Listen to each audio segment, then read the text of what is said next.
Welcome to my channel. నేను ఈరోజు చూపించబోయే రెసిపీ అరటికాయ చాప్స్ ఎలా చేయాలని రెసిపీని చూపించబోతున్నాను చూడండి. నేను కడాయి పెట్టుకున్నాను. ఆ అరటికాయ చాప్స్ కావాల్సిన ఆయిల్ అంటే 3 స్పూన్స్ కానీ 4 స్పూన్స్ అని వేసుకోవాలండి ఆయిల్. దాంట్లో మనం బిరింజాకు, పట్ట, లవంగా, సోంపు వేసుకోవాలండి. ఆయిల్ కాగిపోయింది, నేను వేస్తున్నాను చూడండి. ఇప్పుడు అది వేగిపోయిందండి. నేను ఇప్పుడు పచ్చిమిర్చి ఒక 6 7 ఒక 2 అరటికాయలు తీసుకున్నానండి. అరటికాయలకు తగ్గట్టు పచ్చిమిర్చి ఒక 5 6 తీసుకున్నాను అన్నమాట. నేను కట్ చేసి పెట్టుకున్న ఆనియన్ కూడా వేస్తున్నాను చూడండి.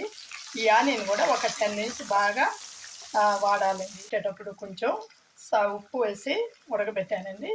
దీనికి తగ్గట్టు ఇప్పుడు సాల్ట్ వేస్తున్నాను. రుచికి తగ్గట్టే వేసుకోవాలండి సాల్ట్.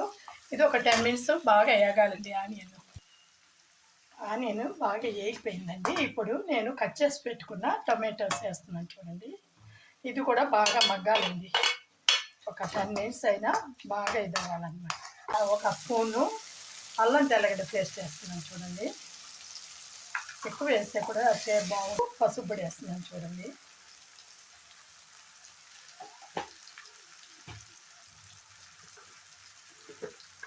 ఒక అర స్పూను మిరప్పొడి అండి, ఎక్కువ లేనండి.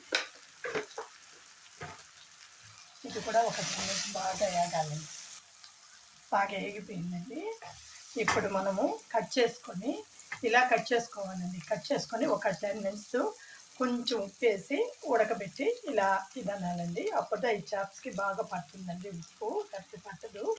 ఈ రోస్టర్కి కొంచెం కరివేపాకు రెబ్బలు, కొంచెం కొత్తిమీర కూడా వేసుకొని ఇదనొచ్చండి. చాలా టేస్టీగా ఉంటుందండి. ఇలా ఎగ్గులుకోవాలన్నమాట. ఇలా చేసుకొని తిని మీకు నచ్చినట్లయితే నాకు సబ్స్క్రైబ్ చేయండి, లైక్ చేయండి, షేర్ చేయండి.